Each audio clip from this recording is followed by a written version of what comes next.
I know Rabbi Horowitz since my National days. Baruch Hashem, this goes back almost 20 years, maybe 20 years or more. Baruch Hashem, he's my Rebbe, my Chatan Rebbe. I'm sure most of you guys know, he has a organization, a shul in Tarzana, and Baruch Hashem was a very, very successful one. And I would really thank Rabbi Horowitz for such a short notice and coming to honor us with something very special.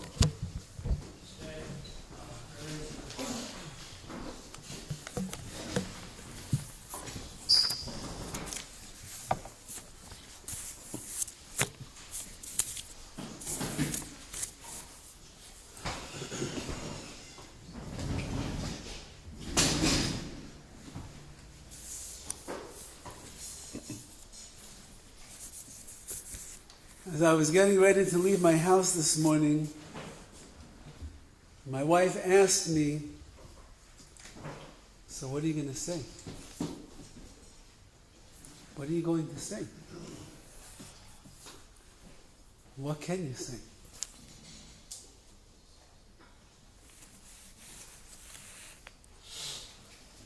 She told me that if she was speaking, what she would say. And I think that we'll get there by the end of this year, Yitz Hashem. But what can you say? What can you say to soothe a tzibur, a community like yours, that is still in the midst of a shiva of such a tragedy? Of a young couple, Eliyahu, Nuriel, ben Arav Chaim Yitzchak, and his Eishes Chayil, Raizy bas David Mordechai. What can you say about a couple in their prime of their life, 30 years old? The Mishnah tells us, Shloishim l'koyach. 30 is for koyach, what you can accomplish from 30 to 40, with your strength, with your abilities, with your talents, with your skills, with your charisma, with your love of Klal Yisrael, what you can accomplish between the ages of 30 and 40, it can never be accomplished again. What can you say?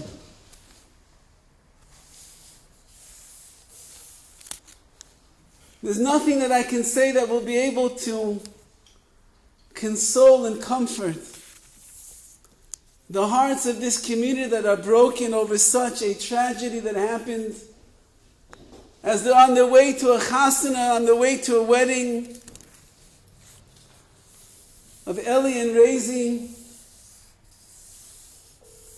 from such a wonderful mishpacha here in Los Angeles, the Naydavoud family. There's nothing that we can say. But we have to try to find words of chizuk, words to inspire us, words to understand how HaKadosh Baruch Hu perhaps wants us to react to the tragedy that we are living through at this moment. There was a great tzaddik who lived in the last generation. His name was of Yankele Galinsky, Zecher Tzaddik Livracha. He was a man about this tall, but he was big in Ruchnius, he was gigantic. He came from Europe, he went through Siberia. Siberia was like Gehenna on earth. Eventually he survived, he made it through the war, he ended up coming to Eretz Yisrael and he became a big Maggid. He would go all around the land of Israel telling over drushes to inspire people to become better in their Avodas Hashem and their Yiddishkeit. When he was in Siberia, he was a young man. The temperatures at that time were sometimes below 30 degrees. It's already today, it's like 65 and everyone is wearing a wool coat in Los Angeles. Below 30 degrees, and they didn't have nice clothing like we have. They didn't have thermal underwear. They didn't have boots that they could put on. Nothing. They were freezing. And they slept in like bunk areas with many people in the same room. And one morning, Rav Yankel Galinsky woke up a little bit early because he heard noise, and he saw that one of the other prisoners that was there was waking up earlier than everyone else, and he was pulling out a uniform from underneath his mattress, and he dressed himself in a uniform of a commander from the army, and he was walking around the room as quiet as he could without making too much noise, giving orders and directions. Salute, stand, at attention, this way, that way. And Rav Yankel Galinsky is like, is this guy crazy? We're in Siberia. We're prisoners. It's 30 degrees below zero. We're freezing. We're destined for doom over here. What is this man doing? And then the man finishes his charade, puts his uniform underneath the mattress again, and goes on with his day. And he watches for a few days. It's like this. The guy wakes up every day, crack of dawn before anybody else, puts on his commander of the army uniform, and starts giving out orders, walks around like he's a big, highfalutin officer, and then he puts the uniform down and he goes back to his regular behavior. After a few days of this, Rav Yankel cannot control his curiosity. And he goes to this man in the midst of his giving his orders, and he says, "Excuse me, what are you doing? Do you see that we're here in Siberia?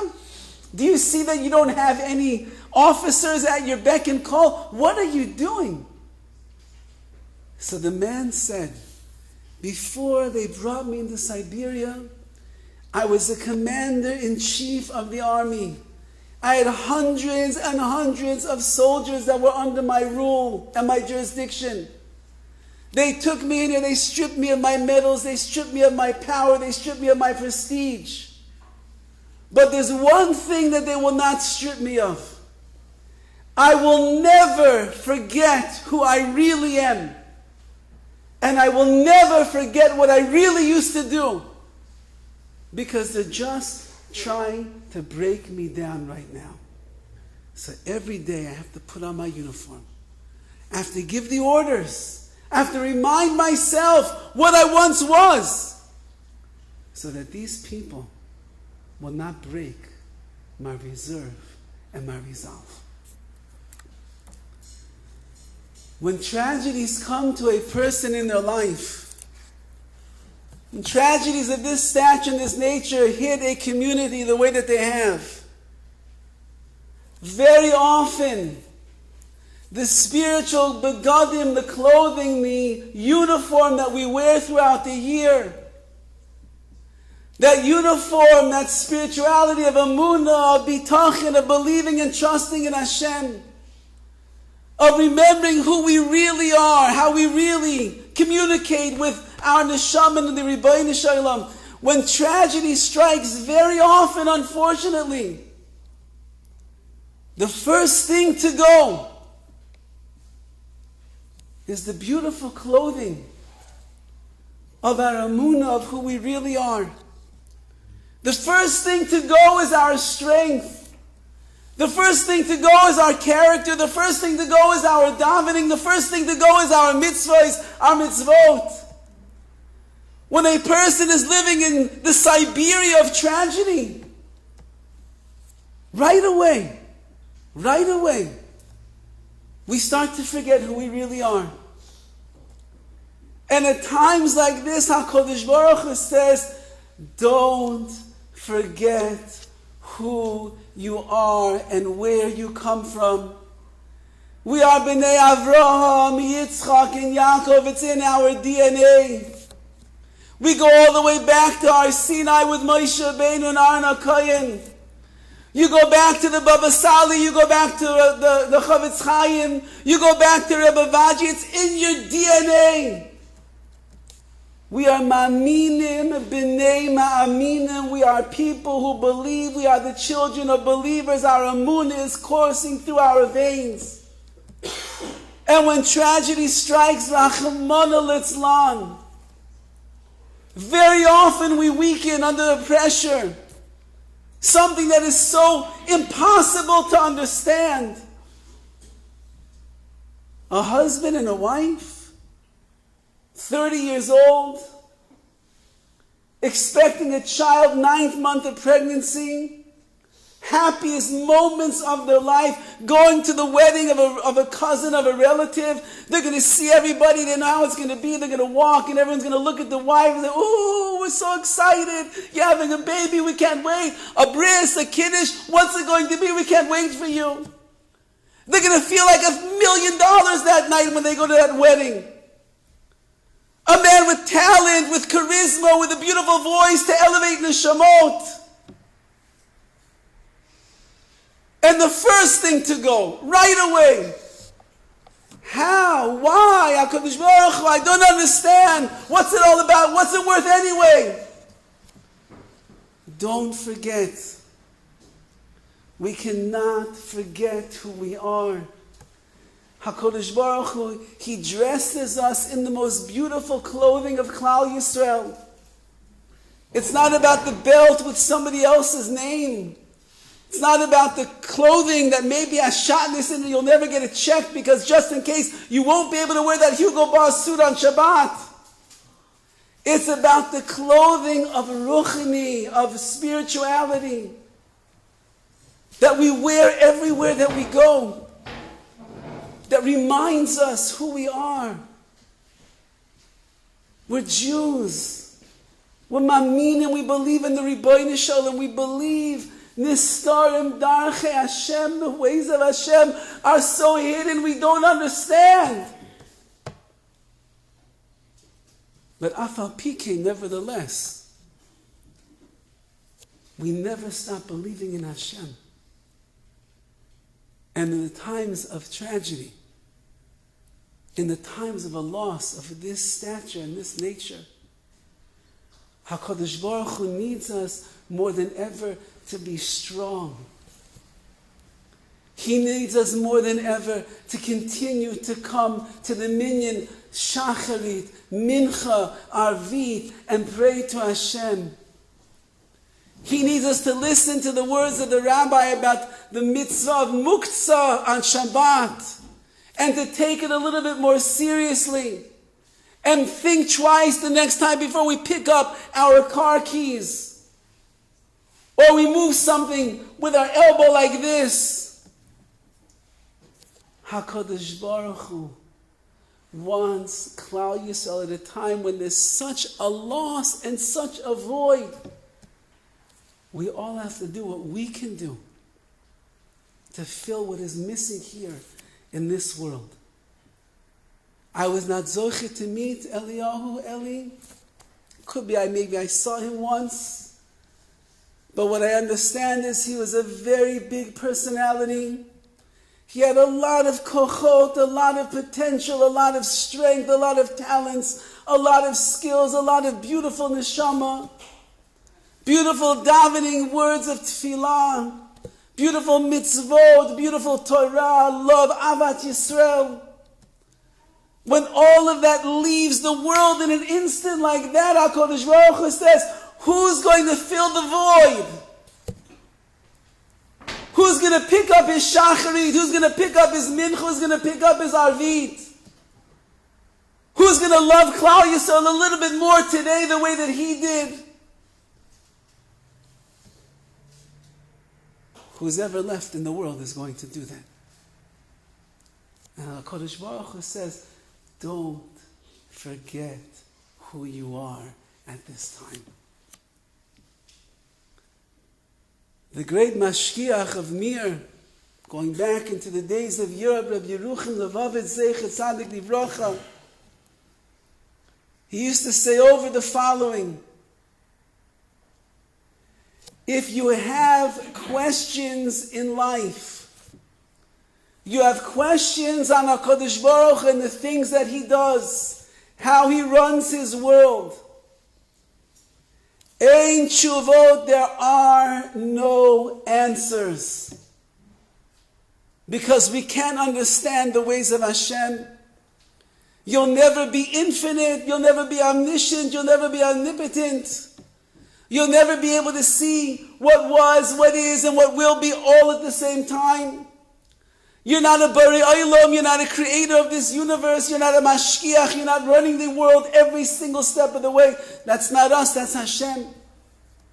So if you try to figure out why HaKadosh Baruch Hu does what He does, you'll never find a satisfactory answer. But in Yesh Emunah, says Rabbi Yerucham, but if you have Emunah, if you believe in the Ribono Shel Olam, you trust in HaKadosh Baruch Hu, He knows what He's doing, He doesn't make any mistakes. There's rhyme and reason, maybe not in this world the way that we see, but in His world there is. Ein kushiot, then you will have no questions.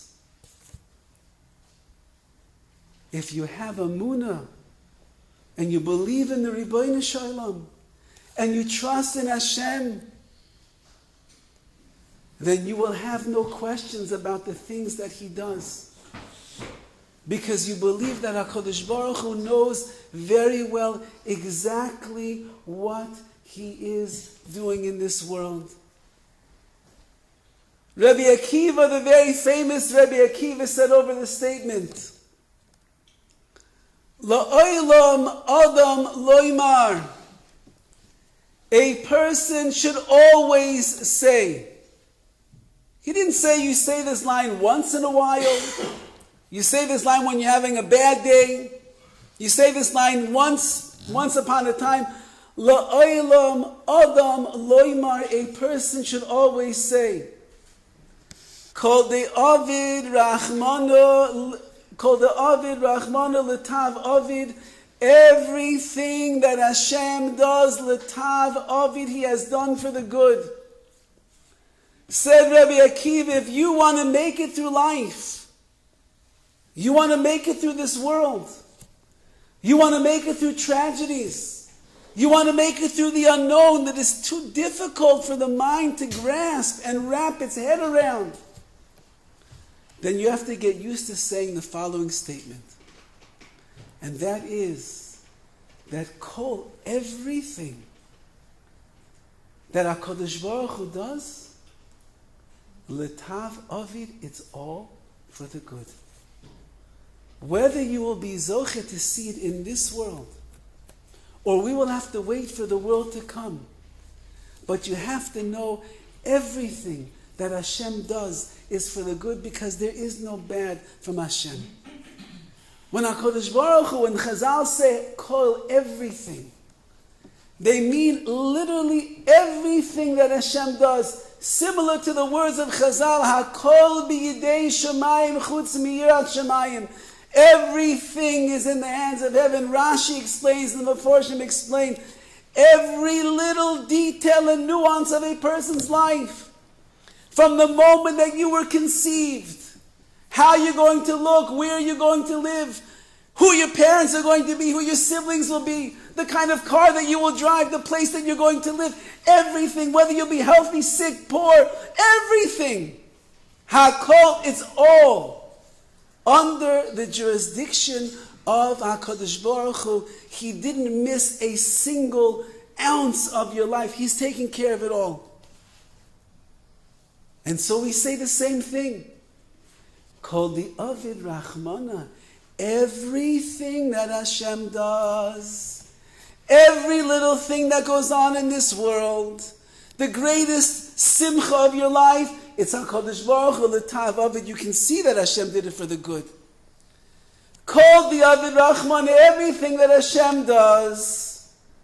When you stub your toe in the middle of the night going to the bathroom, it's all Letav Avid, it's all for the good. When you had a job and you thought this is the master job of all time, you're going to become big and rich and a tycoon in Los Angeles, you'll be the one driving the Range Rover, everyone's going to look at you. And then the boss calls you in one day and he says, you know, we were trying to warn you the last 6 months, you obviously didn't understand what we were saying. It's just not working out. You're fired. What? I'm fired? Are you kidding me? No, I'm not kidding you. You're fired. Kol de Avid Rachmana Letav Avid. Everything that Hashem does, it's all for the good. And when we face tragedies in Klal Yisrael,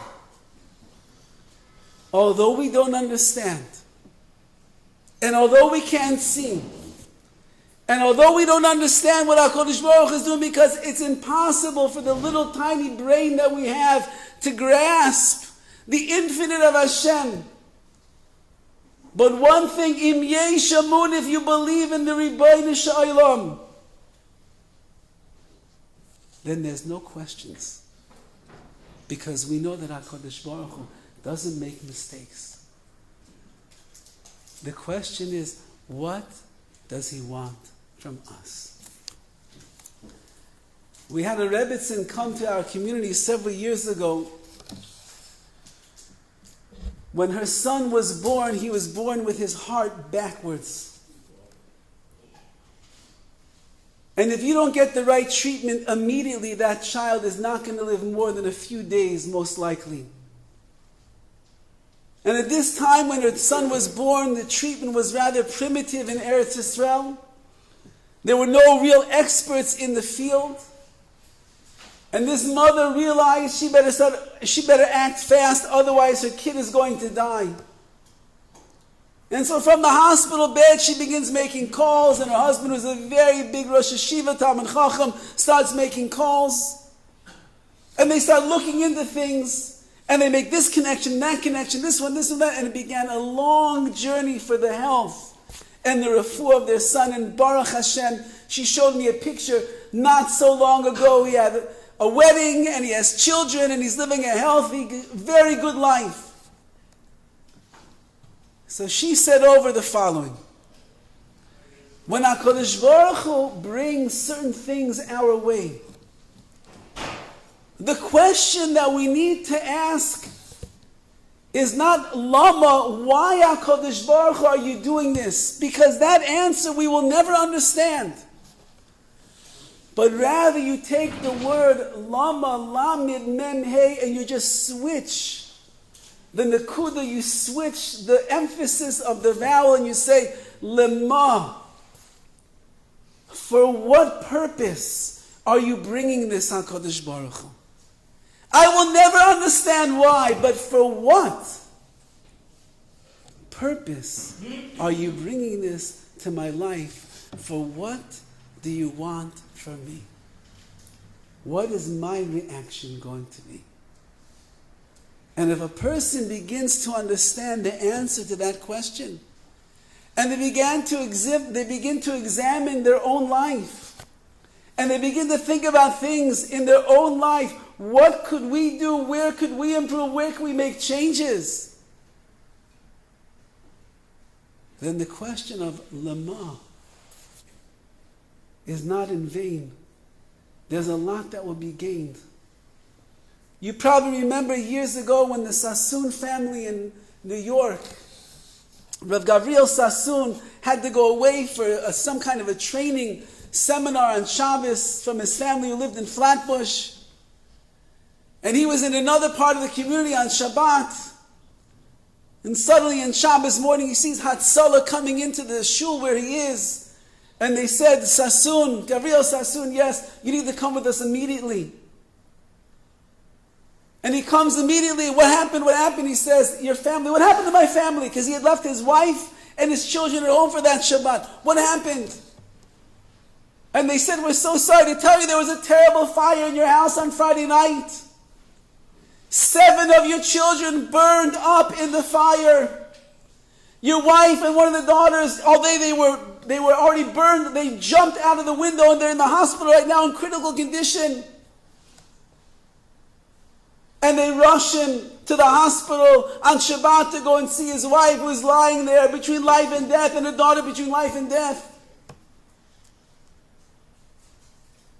And he lost 7 korbanot in one night. A friend of mine who is a good friend of his went to pay a shiva call. And he said, first of all, you cannot imagine the superhuman strength of this man.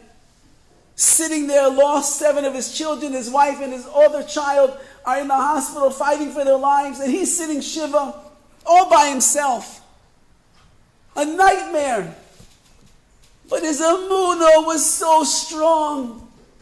Everybody came in feeling bad for him. They walked out, they felt bad for themselves. This man believes in Hashem. So a guy sits down and he says, Gabriel, no, I want to do something to elevate the neshama of your children. Tell me, what could I do? What could I do? What mitzvah could I do? What tzedakah could I give? What could I do? So he looks at him very seriously and he says, do I know what mitzvah you're weak in? Do I know what Yetzaharas you are struggling with? Do I know what challenges and ruchnias you have? I don't know, you know. You want to give my children an aliyah? You pick something in your life that you know that you have to work on and work on it. That will be a zechut for my children. Is there anybody in this room who knows exactly what you're going through besides yourself? Is there anybody in this room who knows your inner struggles and the Yetzaharas that you are fighting on a daily basis when nobody else is around besides yourself? Is there anybody in this room who knows how weak you are in Emunah? When you heard what happened the other day, you were shocked to the core. And you thought to yourself, I'm not even going to daven today. How can Hashem do such a thing? Is there anybody who knows besides you? Nobody knows what's going on inside besides you. Lama Hashem. Why? What do you want from us at this time? What do you want our response to be? How do you want us to change and to grow from this situation? Says HaKadosh Baruch Hu, it's up to you. Nobody can come and tell you what to do. Only you are the one that will know how to respond. Several years ago, we all remember the terrible tragedy in Meron of the Lag BaOmer tragedy. 45 Kedoshim, 45 Gematria Mem Hey Ma. What, Hashem, what do you want from us with this? One of the children that was killed was a boy named Azi Koltai, 14 years old, tzaddik of a young man. I know his father for many, many years. Tragedy beyond tragedy. I called him during the Shiva. It was Erev Shabbat in Eretz Yisrael. The man was like pulsating with Emunah when we spoke on the phone. My brother-in-law who lives in Eretz Yisrael went to pay a Shiva call in person. And he called me afterwards.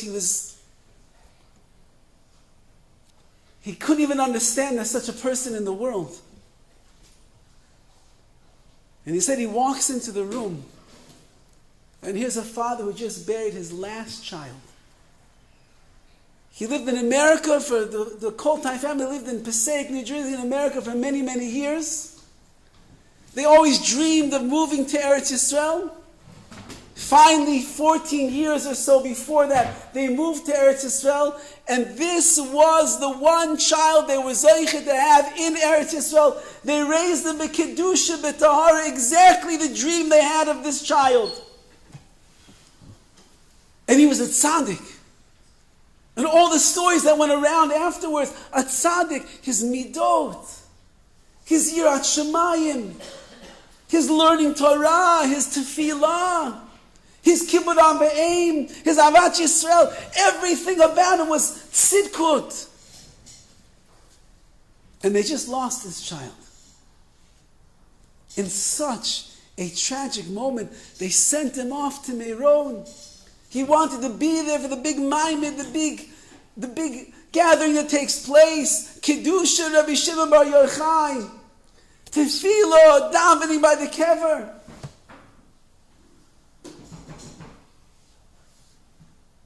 And then they find out if all the people, 45 are killed, their son Azi is killed. Somebody asked him at the Shiva house. I don't know that they asked or he volunteered the information. And he said, everybody thinks that I'm so distraught. Everybody thinks I must be so angry with Hashem. Everybody thinks that I must be so frustrated with the plan that HaKadosh Baruch Hu had for our beautiful son, our tzaddik son. He says, but I was thinking to myself, my son went to Meron, Lag BaOmer, the Hilula de Rebbe Shimon Bar Yochai. He said 100,000 Jews together. Listen to the last moments of his life. He had just davened Arvit Mariv.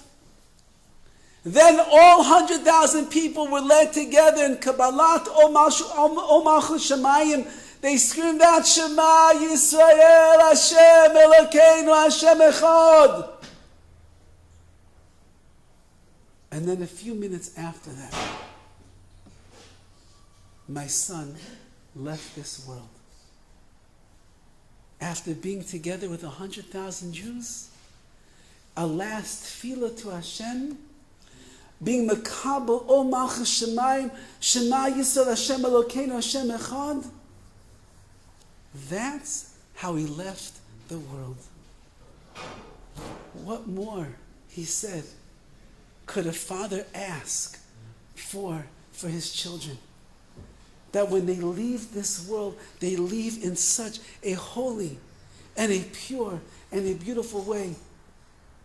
Rav Aaron Feldman, our Rosh Yeshiva from Ner Yisrael, went to pay a Shiva call. He knows the Koltai family for many years. And he told the parents what your son accomplished in 14 years of his life. Most people will not accomplish in a lifetime. And that is why HaKadosh Baruch Hu took him now, because his mission and his task in this world complete, it was finished. To be mechazik ourselves, we have to say the same words. Eli and Raizy, they were only 30 years old, expecting a child almost on the way. A whole life, a whole family in front of them. So much they could have accomplished for Klal Yisrael. So many children they could have raised to Torah, mitzvot, v'chupah. So many lives they could have touched. So much shalom bayit they could have brought to the world. So much shechina they could have brought here. But to be mechazik ourselves, we have to say be'emunah shleima that at the young, tender age of 30 years old, HaKadosh Baruch Hu looked deep into their neshamot, and he saw their accomplishments. He saw what they did. He saw what they achieved. And what they accomplished in 30 years are things that other people will not accomplish in a lifetime. And HaKadosh Baruch Hu, in his infinite wisdom, calculated, precise, who never makes mistakes, called the Ovid, Rahman L'tav Ovid, everything that HaKadosh Baruch Hu does, it is ultimately for the good, whether we will see it in our lifetime or the next. HaKadosh Baruch Hu knows exactly what he is doing. And now the chizuk that we have to take for ourselves is, what are we going to do? Are we going to walk around and keep replaying the events and keep looking at all of the Jewish religious news stations online that are broadcasting the story? Are we just going to read all the comments? Eli, I'll miss you, brother. Is that going to be the elevation of the neshama? Raizy, there's no one like you. I'll always think about you. Is that going to raise her neshama? Because they got 140 comments on the article in Yeshiva World News with some emoji, sad faces with tears on them? Is that what's going to elevate the neshamot of these two tzaddikim that left this world? If we decide for ourselves, what do I need to do? Not what everybody in the room has to do. Not the organization you want to start. Not the kiruv you want to run out and do right now. Not the tzedakah you want to make a fund for them. No. What am I? Me, myself, and I. What am I going to do right now? The Gemara tells us, Echad min achabura. Frightening words. Echad min achabura shemes. When one person from amongst a group, a close-knit group, a kehila, a community, dies, yidagu kulam, everybody has to be a little bit nervous and worried and on edge. HaKadosh Baruch Hu is judging right now. HaKadosh Baruch Hu is examining right now. And He's looking into our hearts and into our souls right now to see what's the response of all of us in this room. What is it going to be? But like Gabriel Sassoon told to that fellow in his shiva house, do I know what you're struggling with? Do I know your weakness in Yiddishkeit, in Torah? Do I know what you have been secretly in your back of your mind dreaming that one day I'll be on that level to be able to do? Do I know? I don't know. Only you can know that. And therefore says HaKadosh Baruch Hu at this very tender and delicate and fragile hour in our lives, don't lose yourselves.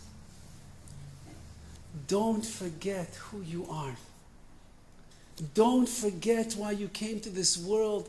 Don't forget. I once found in my drawer a list of things to do. And I'm looking at it and I thought I must have just written this list like the last week and I didn't get around to these things. And then I realized the list was like 10 years old. And there were still things on that list in 10 years that I didn't take care of. One of them was take out the garbage, and it was really bad.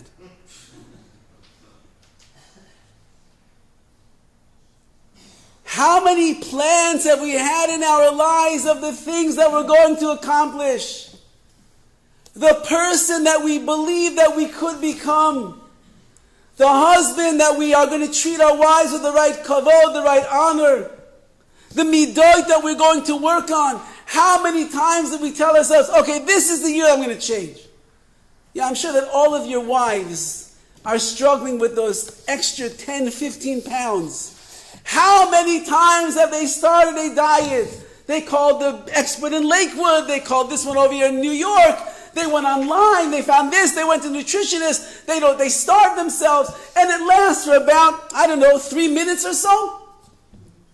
Then they complain, I just can't lose weight. It's because you're not on a diet, that's why you can't lose weight. How many times do we try over the years to make ourselves better? How many times do we commit ourselves? A learning program. I'll commit myself to pray with a minyan. I'm going to commit myself to this organization. I'm going to be part of it. How many times over the years? How many times you know what? This thing with the phone, they told me if you don't have a filter on your phone, it's like Russian roulette, like a loaded gun, shooting yourself in that every single time. Okay, I'll get a filter. What, 6 years ago you said that? 10 years ago you said that? Like when? When are we going to look at the list of all the things that we thought we're going to accomplish over the years and realize we just have not accomplish and become the person, the Jew, that we could become. So I want to give you an eitzah, I want to give you a piece of advice. Get rid of your long lists. You have the list of like the super Jew that you would like to become. I pray every day, Shachrit Mincha Arvit. I go to learn every single morning. I'm the best husband, I have the best midot, I'm the best father, the best chinuch, my children all love me. I give tzedakah not 10%, 15%, 20%. I'm involved in every organization for the shul, for the kehillah, for everybody. I do it all. I'm the master Jew of Klal Yisrael. You know why you didn't accomplish anything yet in the last 10 years of what you would like to do? Because when you're trying to accomplish a list, it is impossible. But if everybody in this room right now is makabel one thing that you want to take upon yourself, one thing that you honestly believe that for many years you're struggling with, you know what? Im lo achshav ematayim. If not now, when? When you hear such a tragedy like this, it's like a shofar blasting. You know how you feel on Rosh Hashanah? When the shofar blows and you hear that piercing cry for the first time on that year, and the goosebumps are going up and down your spine, and you begin to realize, Im lo achshav emata HaKadosh Baruch Hu, I'm not going to change now. When will it be? When there is a crash, and there is a tragedy like right now, the shofar is blowing, it's Rosh Hashanah all over again, and a person has to decide, Im lo achshav ematay, if I don't make a change now, when am I going to do it? Well, when you're on vacation next week for Yeshiva week in Hawaii or Bombay, wherever you're going? When are you going to change as you're at the Tesla dealership looking at every single model to know which is the right one that I should get, which has the best Google app on the screen, which one goes the fastest, which can I get the most mileage when I plug it in? Is that when you're going to make the change? Im lo achshav ematay. If we don't think about it in moments like this, when the world of Pika Ramasin is outside the windows and we're in such a holy room with holy people, with holy Jews, all coming together for the same thing. If you don't make a decision now, Masai, when are you going to do it? You're not going to do it at work. You're not going to do it in the movies. You're not going to do it on Netflix tonight. You're not going to do it at Pat's, Milchik, and Fleishik. You're only going to do it in here. So if you walk, I'm warning you, if you walk out of this room today and you did not decide one little thing that you are going to do better in your life, and that will be a zechut for Eliyahu Nuriel ben Arav Chaim Yitzchak and Raizy bat David Mordechai, and it'll be a zechut for you, and a zechut for Klal Yisrael, and a zechut for Chayalim that are fighting and risking their lives right now in Eretz Yisrael. If you walk out of this room without deciding anything, you will not do anything. And you'll come back here every single week, play the same game. Yeah, I'm going to learn, I'm learning. The rabbi, muksa? What is the rabbi talking about, muksa? Kashrut, fish, can't eat fish now here. Every week you come back the same thing over and over and over again. And you walk in and you walk out, and guess what? You'll be the same person. 1 year, 2 years, 5 years. And we don't change. Because you can't make big changes. You can't do an overhaul on yourself. But one thing we can all do. That's up to you. It's not up to me. That's up to you. And I'm warning you one last time. If you walk out of this room today, before taking some time to yourself and deciding, what am I going to do? guaranteed you'll do nothing. And that's a tragedy on top of a tragedy. HaKadosh Baruch Hu took away these neshamot. He took away these holy people. He denied them the pleasure in this world of welcoming a new baby into their life, of having a bris, of watching their child walk and talk. All the years of Shalom Bayit that they were going to develop for themselves. All the hundreds, maybe thousands of Jews that they would touch their hearts and their souls and their lives. HaKadosh Baruch Hu took all of that away. What a tragedy! But if we don't do anything about it, it's just a tragedy on top of a tragedy. But if we do something, and we make a change, as small as it will be in your life, you'll give a chiyut, you'll give a life to their neshama. You'll give strength to Klal Yisrael. You give nachat to Hashem.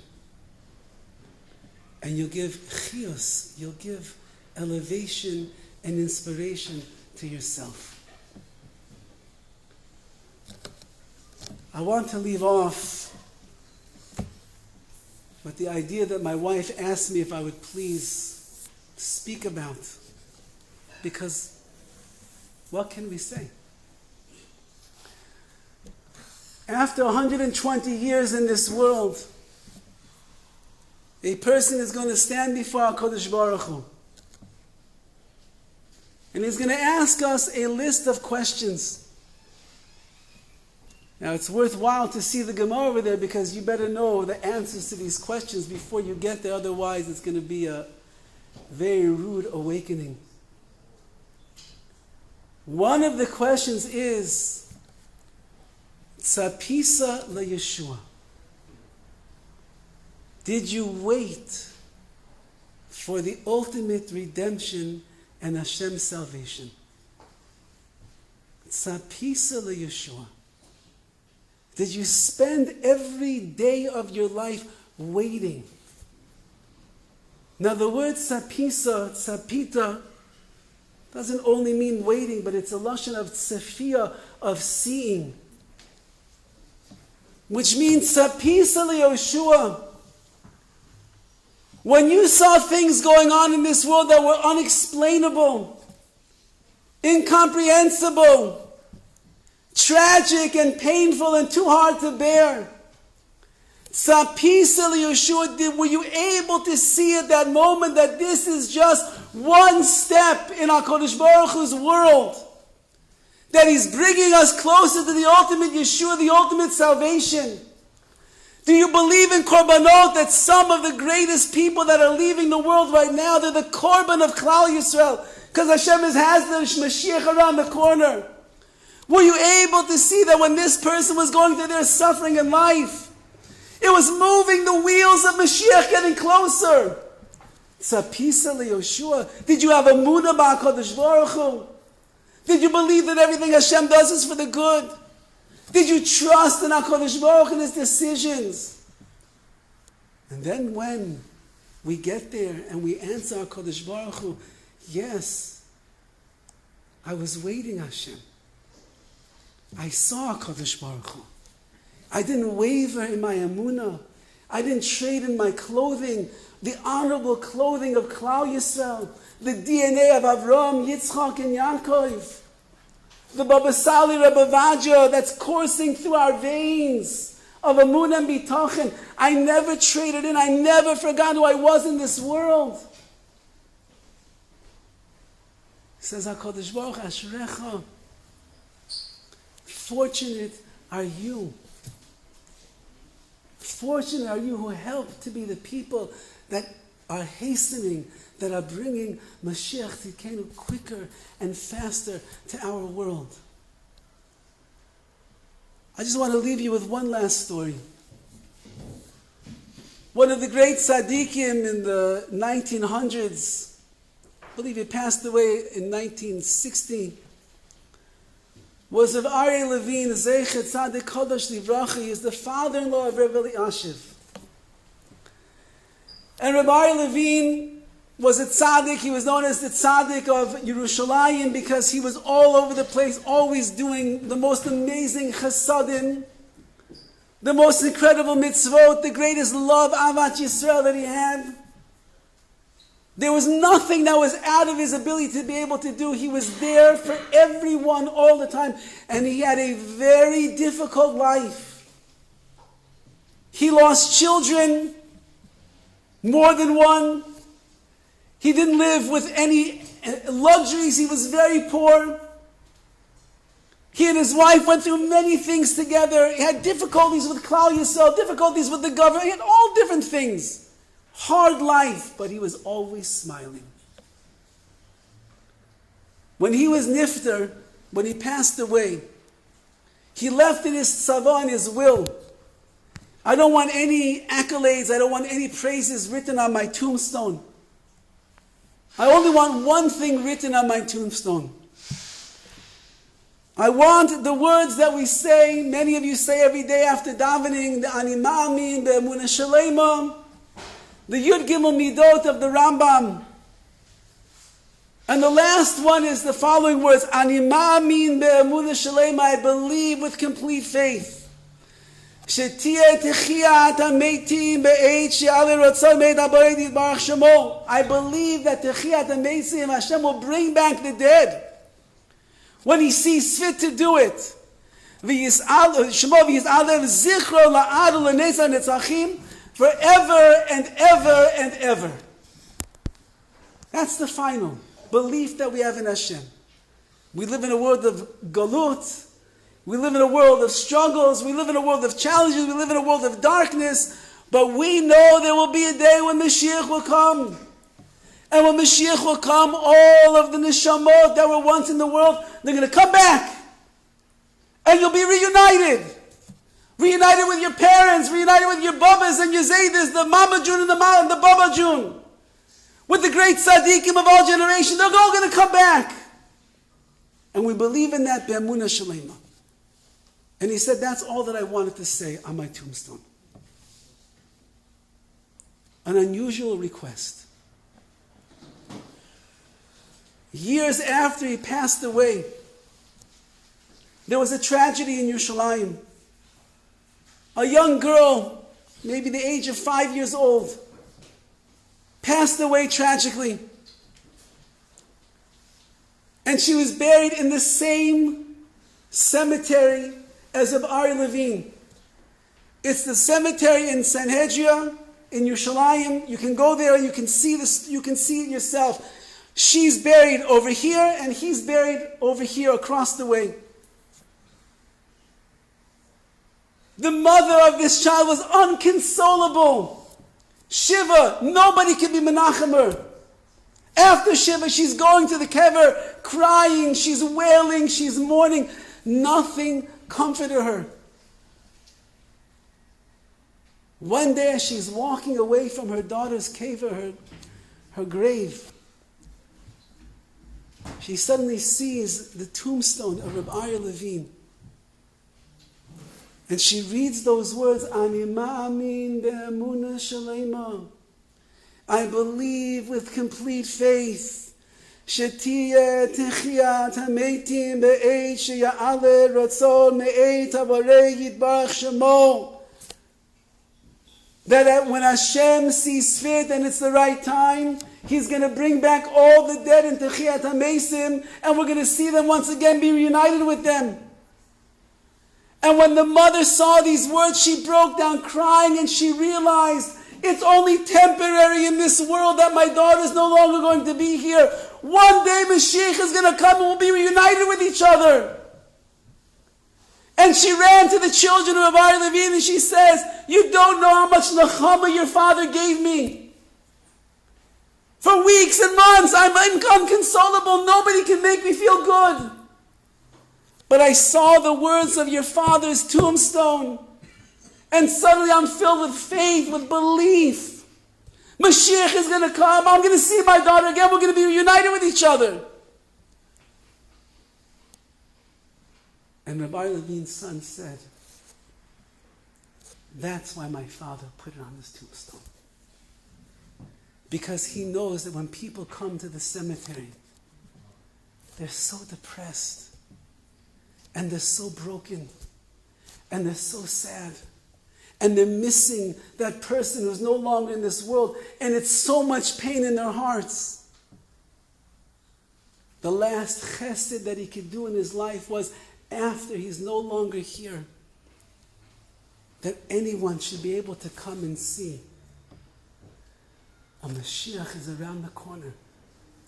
And the loss that you suffered is not eternal. And when HaKadosh Baruch Hu decides that it's the right time, He is going to bring not only Mashiach, but He's going to elevate all of the dead in this world and bring them back. And you will be reunited once again to hug, to embrace, to kiss, to talk to spend time with.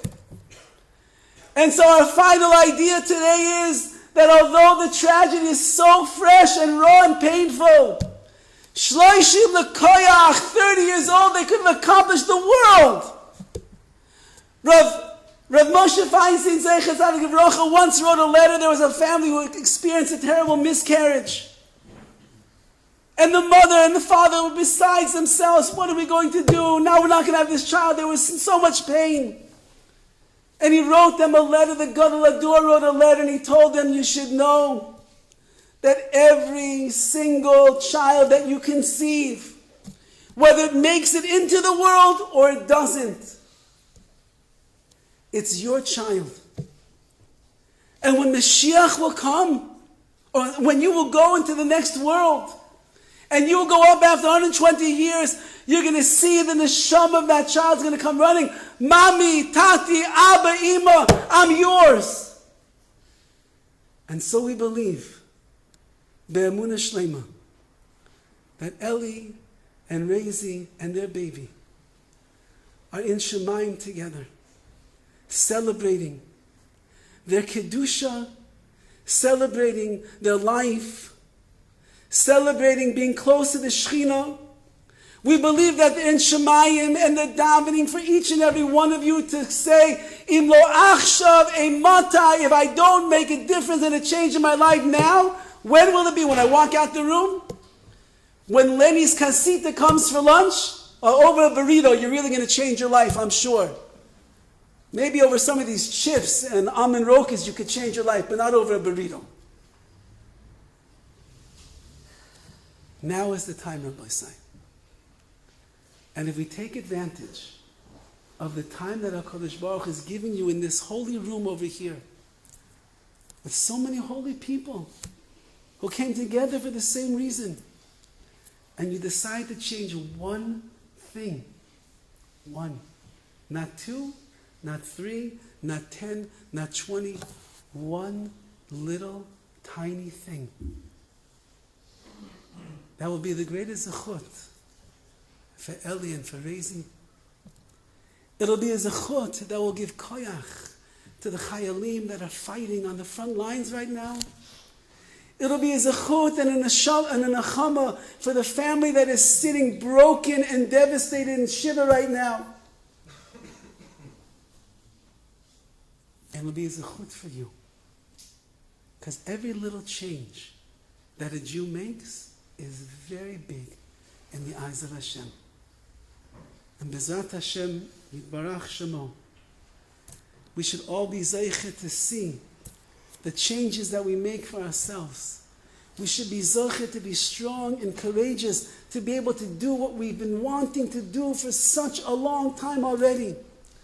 And in that zechut, in Yetz Hashem, as their neshamot are basking in the glory of the Shekhinah, underneath the Kisei HaKavod together with Hashem, and they're praying for each and every one of us, we should be zeiche to see that at the right time HaKadosh Baruch Hu will bring Mashiach Zikenu, and we will be reunited with all of those great tzaddikim and tzidkaniot that were here in this world once before. And then when HaKadosh Baruch Hu said, Sapita li Yeshua, you were waiting. Did you see? Did you believe? Did you trust in me that I know what I'm doing? Yes, HaKadosh Baruch I did. I kept on my bigodim, my clothing of Emunah. I kept on my clothing of bitachon and Hashem.